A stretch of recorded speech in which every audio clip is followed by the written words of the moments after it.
Hi everyone, শুভ শারদিয়া। আশা করছি তোমাদের এই পুজো খুব ভালো কাটছে। আমরা পঞ্চমীর দিন বেরিয়ে পড়েছিলাম ঠাকুর দেখতে যাওয়ার জন্য কলকাতায়। প্রথমেই পৌঁছে গেলাম দমদম পার্কের পুজো দেখতে। এখানে ৩-৪টে পুজো বেশ ভালোই বড় হয়। তো প্রথমেই দেখে নিলাম দমদম পার্ক তরুণ সংঘের পুজো।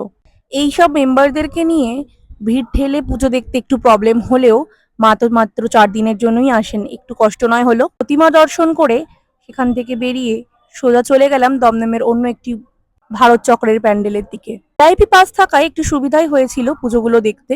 তো এখানে দেখে নিলাম খুবই সিম্পল ছিমছাম একটা থিমের পুজো হয়েছিল।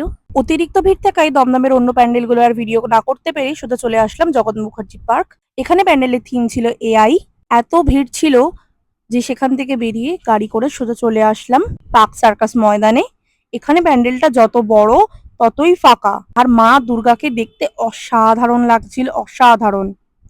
এত থিমের পুজোর মাঝখানেও এই সমস্ত সাবেকি দুর্গা ঠাকুরগুলো যেন সত্যিই মন কেড়ে নেয়।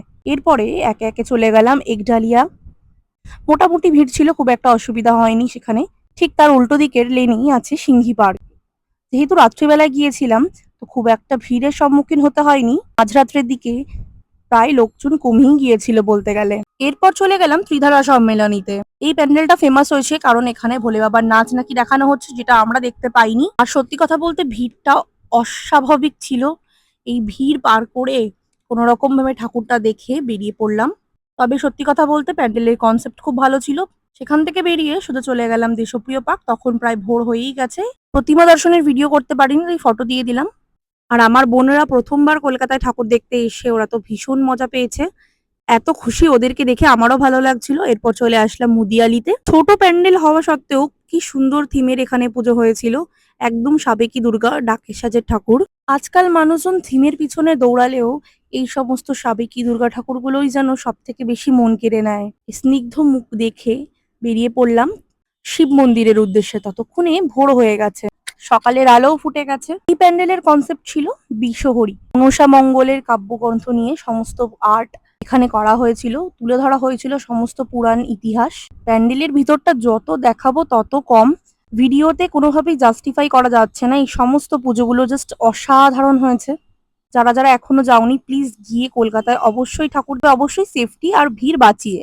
এরপর চলে আসলাম বালিগঞ্জ কালচারাল। আমি এর আগে কখনোই বালিগঞ্জ কালচারাল এরকম থিমের পুজো দেখিনি, বাট প্রথমেই দেখে বেশ ভালোই লাগলো। কিছু একটা রাজবাড়ি বা বনেদি বাড়ি স্টাইলে কিছু একটা বানিয়েছিল, বাট মূর্তিটা ভীষণই ভালো লাগছে। একটু অন্যরকম দেখলাম আমি এখানে। এর উল্টো দিকেই আর একটা পুজো ছিল, এটার নাম আমি ঠিক মনে করতে পারছি না, বাট তবু তোমাদের সামনে স্টিল একটু তুলে ধরলাম পুজোর কনসেপ্টও। এখান থেকে বেরিয়ে চলে গেলাম কলকাতার অন্যতম আর একটা বিখ্যাত পুজো হিন্দুস্থান পার্কে। এখানে খুব একটা থিমের ব্যাপারে আমার আইডিয়া না হলেও মোটামুটি যা দেখলাম তাতে বেশ সুন্দর একটা অ্যাস্থেটিক ভাইব ছিল।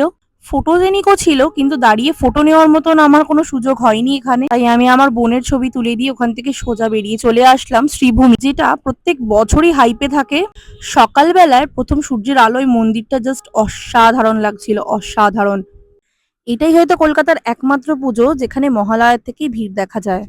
অনেকে এখানে বলাবলি করছিল মাকে নাকি এখানে হীরের গয়না পরানো হয়েছে, বাট আমি সত্যি কথা বলতে কিছু বুঝতে পারিনি, কি হিরে কি রূপো কি সোনা। মাকে এখানে যাই পরানো হয় সবকিছুই সুন্দর লাগে দেখতে।